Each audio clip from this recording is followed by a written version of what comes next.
So చూసారు కదా ఎంత సాఫ్ట్గా వచ్చినాయో మనకి పూరీలు అయితే. ఇవి ఉట్టి తిన్నా కూడా నాకు స్వీట్గానే అనిపిస్తే చక్కగా తినేసేయచ్చు.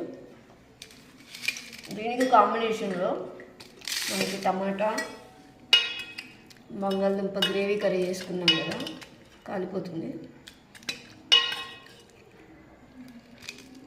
వేసుకుంటా.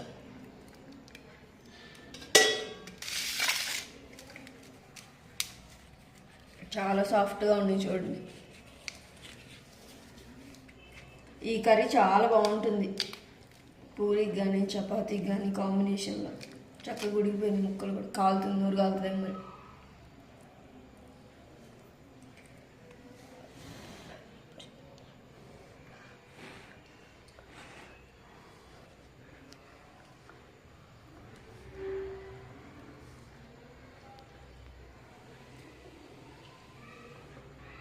మీరు కూడా డెఫినెట్గా ట్రై చేయండి. చాలా బాగున్నాయి, నాకైతే నచ్చినాయి. వీడియో నచ్చితే లైక్ చేయండి, షేర్ చేయండి, సబ్స్క్రైబ్ కూడా చేసుకోండి. ఓకేనా? Thank you for watching. Bye bye.